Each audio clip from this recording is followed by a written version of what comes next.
الحمد لله نحمده ونستعينه ونستغفره ونؤمن به ونتوكل عليه ونعوذ بالله من شرور أنفسنا ومن سيئات أعمالنا من يهده الله فلا مضل له ومن يضلله فلا هادي له ونشهد أن لا إله إلا الله وحده لا شريك له ونشهد أن سيدنا وسندنا وحبيبنا ونبينا مولانا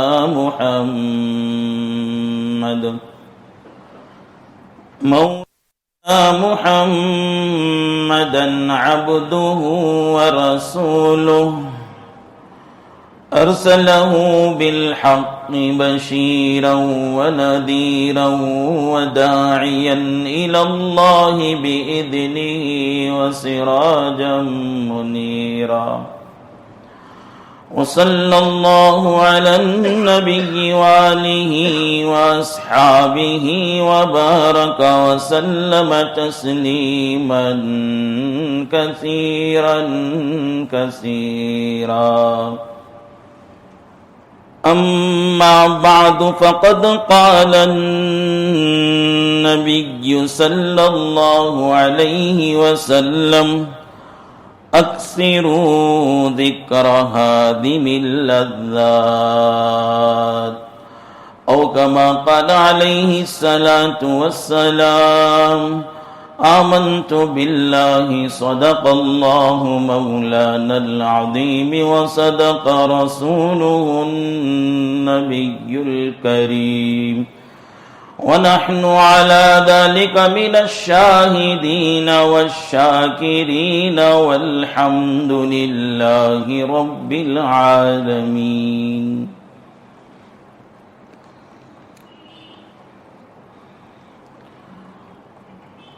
قابل احترام بزرگوں، قابل قدر ملت کے نوجوان بھائیوں، عزیز دوستو،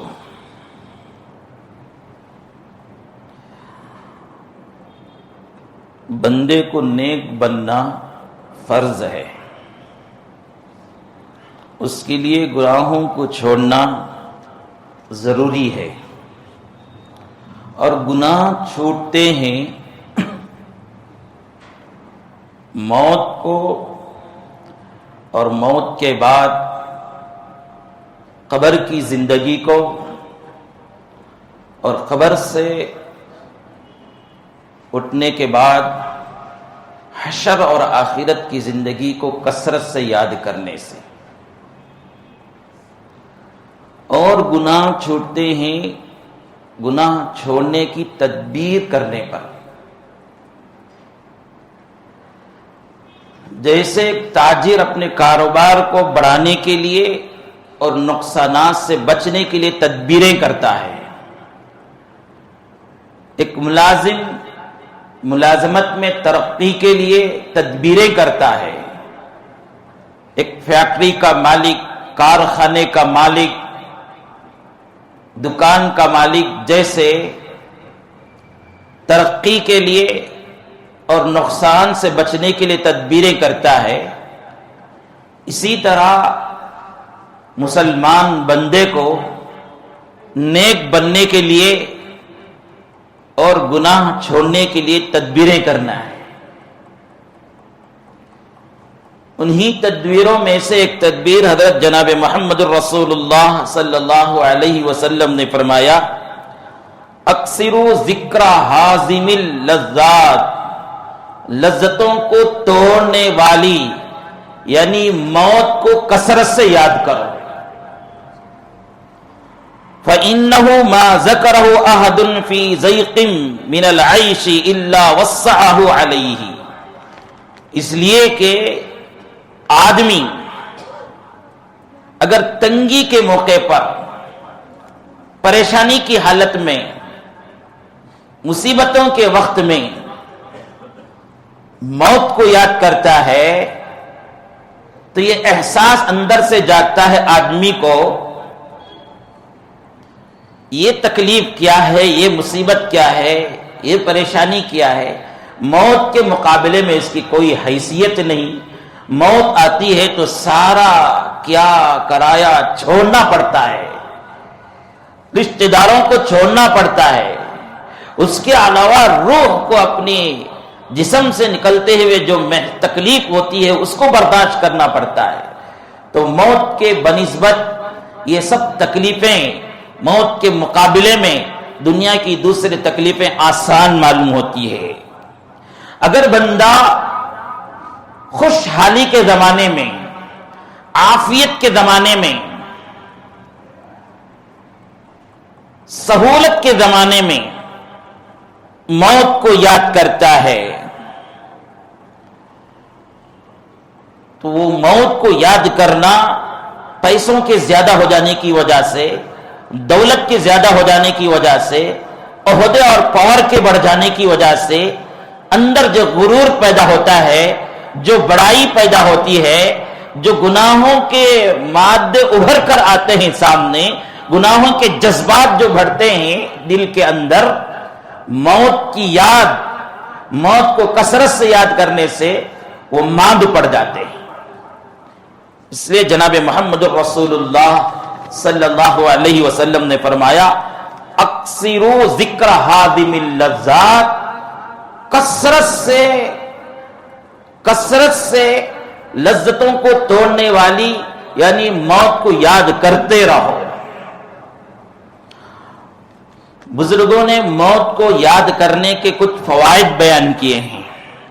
پہلا فائدہ، جو آدمی کثرت سے موت کو یاد کرتا ہے اس کے لیے پہلا فائدہ قناعت القلب، یعنی دل میں حرص، ہوس دولت کی، پیسے کی ختم ہو جاتی ہے۔ جو ہمارے پاس ہے، جتنا ہمارے پاس ہے اس میں وہ خوش رہنا سیکھ لیتا ہے، کیونکہ اسے احساس ہے کتنا بھی کما لو، کتنا بھی حاصل کر لو، ایک دن اسے چھوڑ کر جانا ہے۔ اس لیے خواہ کیوں پریشان رہنا ہے، جو ملا ہے اس میں خوش رہیں گے۔ یہ چھوٹی موٹی زندگی، کچھ دن کی زندگی ہنس کر بھی گزر جائے گی، رو کر بھی گزر جائے گی، لذتیں حاصل کرنے سے بھی گزر جائے گی، اور تکلیفیں اٹھاتے اٹھاتے بھی گزر جائے گی۔ اصل زندگی تو میری وہاں شروع ہونے والی ہے، یہ سوچتا ہے تو اسے قناعت قلب یعنی دل کا سکون جتنا ہے اتنے میں خوش رہنا آ جاتا ہے۔ اور یہ بہت بڑی دولت ہے، یہ بہت بڑی دولت ہے۔ جس آدمی کو اس کے پاس موجود نعمتوں سے خوش رہنا آ جاتا ہے، یہ بہت بڑی دولت ہے۔ یہ دولت بڑے بڑے بادشاہوں کو حاصل نہیں، یہ دولت بڑے بڑے مالداروں کو حاصل نہیں، یہ دولت بڑے بڑے ڈگریاں حاصل کیے ہوئے لوگوں کو حاصل نہیں، یہ دولت بڑے بڑے تاجروں کو حاصل نہیں۔ لاکھوں کا پیسہ، کروڑوں کا پیسہ ان کے پاس ہے، پھر بھی بھکاریوں کی طرح، بھوکوں کی طرح پریشان رہتے ہیں۔ کیا ہے؟ حل میں مزید، اور ملے گا کیا، اور ملے گا کیا، اور حاصل کروں کیا۔ اس ٹینشن میں موجودہ نعمتوں کی قدر نہیں، موجودہ نعمتوں کی قدر ہے تو اس سے فائدہ اٹھانے کا سلیقہ نہیں آتا ہے۔ بالکل ایک آدمی جسے صبح میں جسے ناشتے کے لیے پیسہ نہیں ہے، دوپہر کے کھانے کے لیے جیسا پریشان رہتا ہے آدمی، ویسا ایک کروڑپتی رات میں سوتے وقت اس کے دل و دماغ میں بات ہے کہ میں کل صبح میں مزید کیسے مال بناؤں، کیسے مزید پراپرٹیاں بناؤں، کیسے کارخانوں کو ترقی دوں. اس ٹینشن میں اسے نیند نہیں آتی، نیند کی گولی کھا کر سونے پڑتے ہیں. یہ دراصل موت کو یاد نہ کرنے کی وجہ سے ہے. جب آدمی کو موت کو یاد کرے گا اور کثرت سے یاد کرتے رہے گا تو اسے جو چیز اسے حاصل ہے اس کے بارے میں خیال ہے یہ کافی ہے میرے لیے، اتنے میں میرا گھر چل رہا ہے، اتنے میں میرا گزارا ہو رہا ہے، کافی ہے، اس میں خوش رہنا آ جائے گا. پہلا فائدہ. دوسرا فائدہ کثرت سے موت کو یاد کرنے کا، نشاط العبادہ، عبادت کے طرف دل مائل ہوتا ہے. کثرت سے موت کو یاد کرنے سے عبادتوں کے طرف دل مائل ہوتا ہے. کیوں؟ اس لیے کہ اسے خطرہ ہے اس بات کا یہ زندگی جو ہے معلوم نہیں کب ختم ہو جائے گی، یہ زندگی جو ہے معلوم نہیں کب ختم ہو جائے گی.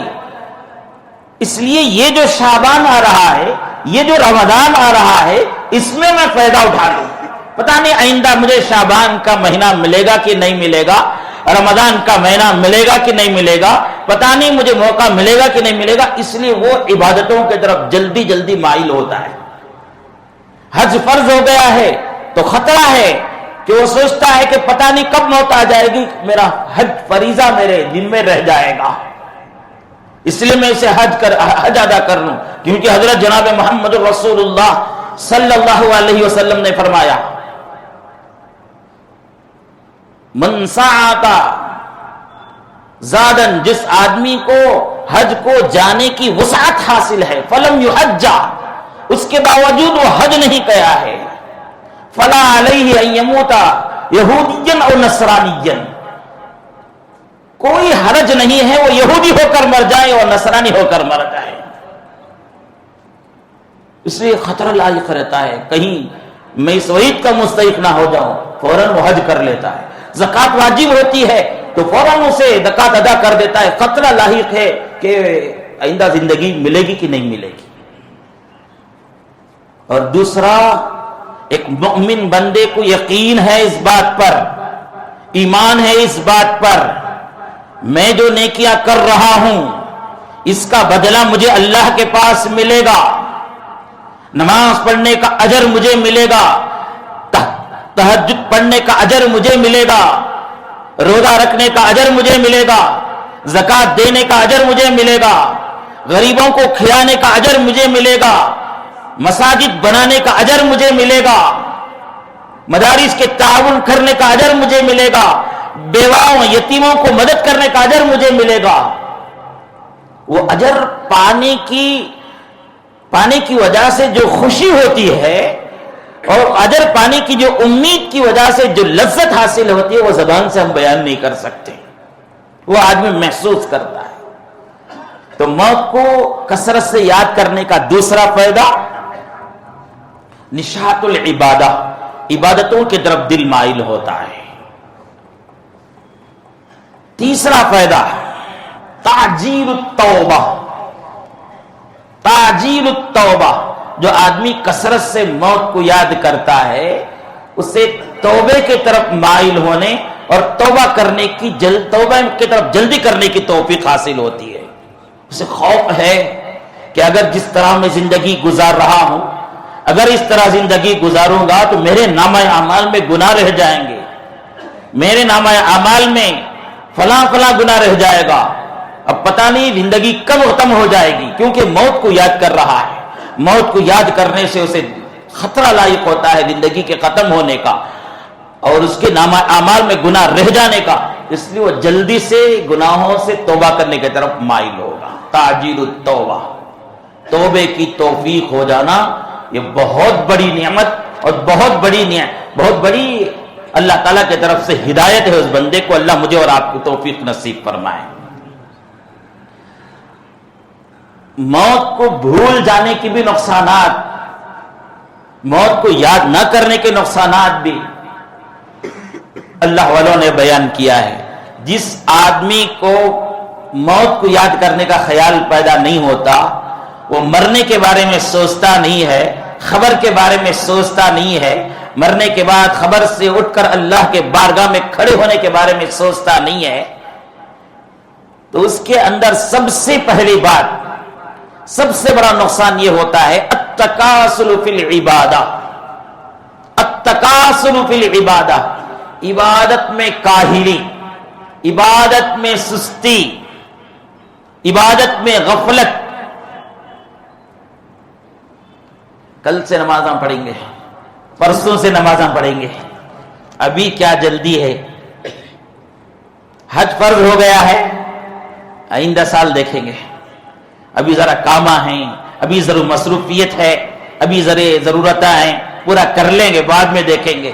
کیونکہ موت کا خیال نہیں ہے. اسے موت کا اگر خیال آ جائے تو وہ کبھی کسی کام کل پر نہیں ٹالے گا. وہ ظہر کی نماز کو آیا ہے، شام کو وہ آئے گا کہ اس کا جنازہ اٹھا کر لایا جائے گا، یہ یقین نہیں ہے آدمی کو، تو وہ آدمی جو ہے ہرگز ٹالے گا نہیں. اور جس آدمی کو موت کا خیال نہیں، مرنے کے بارے میں سوچتا ہی نہیں ہے، تو اسے عبادتوں کی طرف دل مائل ہوتا نہیں ہے. آج ہماری حالت یہی ہو گئی ہے. ہم دنیا کے کاروبار میں ایسے ملوث، شہوتوں میں ایسا ملوث، موت کے بعد کی زندگی کو ہم نے بھول ہی گیا ہے. اس وجہ سے آج ہم کو فجر کی نماز میں آنے میں دقت ہے، بستر سے سر اٹھانے میں تکلیف ہے. حج کرنے میں پیسہ ہونے کے باوجود کنجوسی محسوس ہوتی ہے. کسی غریب کو، کسی مسکین کو، کسی محتاج کو 10 روپیہ دیتے ہوئے پریشانی معلوم ہوتی ہے. کیوں؟ یہ یقین نہیں ہے کہ مجھے مرنا ہے، یا یقین ہے تو مرنے کے بعد دوبارہ اس کا اجر ملے گا، اس پر پکا یقین نہیں ہے. موت کو آدمی بھول جاتا ہے تو سب سے بڑا نقصان اسے یہ ہوتا ہے کہ وہ عبادتوں کی طرف مائل نہیں ہوتا. میں بھی اور آپ بھی یہ جو بیان کر رہے ہیں، ہم اس میں کون سے کیٹیگری میں ہی حساب لگا لیں ہم خود. دوسرا نقصان موت کو بھول جانے کا، ترک الرضا بالکفاف. جو روزی اسے حاصل ہے، جو نعمتیں اسے حاصل ہیں، اس پر راضی نہیں رہتا. مزید اور حاصل کریں گے، مزید اور حاصل کریں گے. دیکھو 70 سال کی عمر میں پڑا ہوا ہے آدمی، 60 سال کی عمر میں پڑا ہوا ہے آدمی، اس کے باوجود کیا ٹینشن میں ہے؟ پراپرٹیوں کے ڈیل میں لگا ہوا ہے، فیصلوں میں لگا ہوا ہے، اور مال بڑھانے کی فکر میں لگا ہوا ہے. اور وہاں فرشتے طے کر رہے ہیں اس کا کفن کا کپڑا کس دکان میں پہنچانا ہے، اس کے غسل کا پانی کون سے ٹینک میں پہنچانا ہے، کون سی قبر میں اسے پہنچانا ہے. یہ وہ فیصلے ہو رہے ہیں، اور یہ سائڈوں کے اسکوائر فٹ کو ناپنے میں لگا ہوا ہے، اس کی قیمت کو اتار چڑھانے میں لگا ہوا ہے. کون سی سال میں؟ 70 سال میں پہنچ گیا ہے، 65 سال میں پہنچ گیا ہے. خیر وہ بھی حلال طریقے سے حاصل کرتا ہے، کوئی بات نہیں.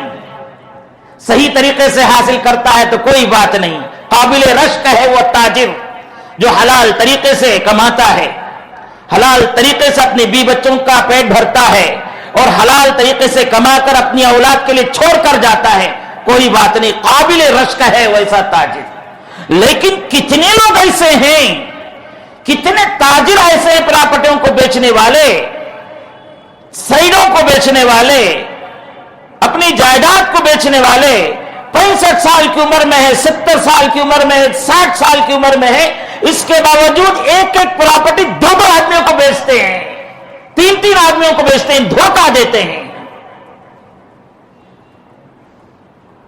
کیا ہے یہ؟ اصل موت کو بھول گئے ہیں یہ لوگ، موت کو یاد نہیں کرتے. جو ان کے پاس نعمتیں ہیں پہلے سے کمائے ہوئے، اس کے طرف ذرا پلٹ کر دیکھیں گے تو ان کو سمجھ میں آئے گا یہ دولت جو مجھے ہے نا، یہ دولت میں کھا کر میرے بچے کھانے کو سے برابر ہے. اب اسے مجھے جھوٹ بولنے کی ضرورت نہیں ہے، مجھے دھوکہ دینے کی ضرورت نہیں ہے، لوگوں کو اپنے آفس کے پاس بلا بلا کر پھراتے چپل گھسانے کی ضرورت نہیں ہے. اسے محسوس ہوگا اب مجھے موت آنے والی ہے، میں اس کی تیاری کروں. وہ پلٹ کر اپنی دولت کی طرف دیکھتا ہی نہیں، اسے صرف فکر ہے حل بھی مزید اور کچھ حاصل کروں اور کچھ حاصل کروں. اسی ٹینشن میں رہتا ہے، موت کا فرشتہ آ کر اس کی روح کو حاصل کر کے چلے جاتا ہے. اللہ حفاظت فرمائے. موت کو بھولنے کا سب سے بڑا نقصان، سب سے پہلا نقصان یہ ہے کہ آدمی کی حرص بڑھ جاتی ہے. جو موجود ہے ان نعمتوں کے سلسلے میں اسے اللہ کا احسان ماننے کی توفیق چھین لی جاتی ہے. موت کو بھولنے کا تیسرا نقصان اللہ والوں نے بیان فرمایا تسویف التوبتی. توبہ کے بارے میں ٹال مٹول کرتا ہے. جب کبھی اسے خیال پیدا ہوتا ہے، کبھی اس طرح کے واعظ و نصیحت کو سنتا ہے، یا پڑھا لکھا آدمی ہے، قرآن کو پڑھتا ہے، حدیث کو پڑھتا ہے، قرآن کو سنتا ہے، حدیث کو سنتا ہے، اللہ والوں کے واقعات کو سنتا ہے، تو دل میں ذرا خیال پیدا ہوتا ہے کیا کرنا ہے، یہ سب چھوڑ دینا ہے مجھے، توبہ کر لینا ہے مجھے، گناہوں کو چھوڑ دینا ہے مجھے، سود خوری کو چھوڑ دینا ہے مجھے، جھوٹ کو چھوڑ دینا ہے مجھے، زنا کو چھوڑ دینا ہے مجھے. خیال پیدا ہوتا ہے اسے. لیکن چونکہ وہ موت کو بھلا ہوا ہے، اس وجہ سے اسے خیال آتا ہے کہ کل کر لیں گے، پرسوں کر لیں گے، آئندہ مہینہ کر لیں گے، آئندہ سال کر لیں گے، ابھی ذرا جوان ہوں بڈھا ہونے کے بعد کر لیں گے، ابھی ذرا بڈھا ہوا تو کیا ہوا، ابھی رٹھوں میں طاقت ہے، قوت ہے، ذرا کمزور ہونے کے بعد دیکھیں گے. اس طرح سوچتا چلے جاتا ہے. اللہ حفاظت فرمائے موت سے پہلے توبہ کرنے کی توفیق نہیں ہوتی ہے. اللہ حفاظت فرمائے. اس سے بڑا بد نصیب آدمی، اس سے بڑا بدقسمت انسان کوئی ہو نہیں سکتا جسے اس کا رب پکار کر کہتے رہیں تمہارے گناہ پہاڑوں کے برابر ہو، سمندر کے قطروں کے برابر ہو، جنگل کی ریت کے ذروں کے برابر ہو، تم آؤ میرے پاس توبہ کرو میں معاف کرتا ہوں. یہ سننے کے باوجود اس کی روح اس کے جسم سے نکلتے وقت وہ توبہ کرے بغیر مر جائے. اس سے بڑا بدقسمت آدمی کوئی ہو نہیں سکتا ہے. اور یہ ہوتا کیوں ہے؟ موت کو بھول جانے کی وجہ سے. اس وجہ سے رسول اللہ صلی اللہ علیہ وسلم نے فرمایا ایک جملہ اکثروا ذکر حازم الموت. تم زندگی جیسے گزارتے ہیں گزارو، تجارت کرتے ہو تجارت کرو، ملازمت کرتے ہو ملازمت کرو، کماتے ہو خوب کماؤ، پڑھتے ہو خوب پڑھو، گھر کے اندر رہتے ہو گھر کے باہر رہتے ہو، لیکن روزانہ تھوڑی دیر کے لیے وقت نکال کر موت کو یاد کرتے رہا کرو.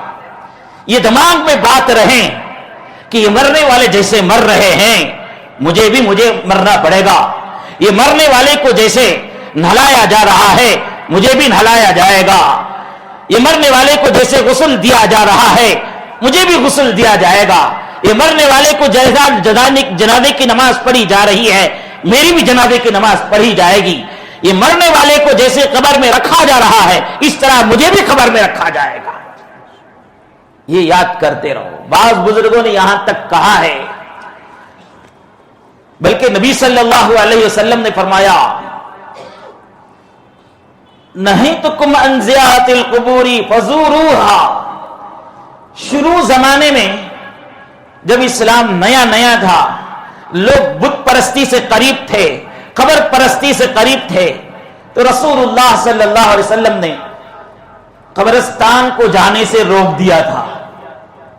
بعد میں جب حضرات صحابہ کا ایمان پختہ ہو گیا، توحید سمجھ میں آ گئی، تو رسول اللہ صلی اللہ علیہ وسلم نے فرمایا قبرستان کو جایا کرو، قبروں کی زیارت کرو، یہ اپنی موت کو یاد دلانے والا ہے.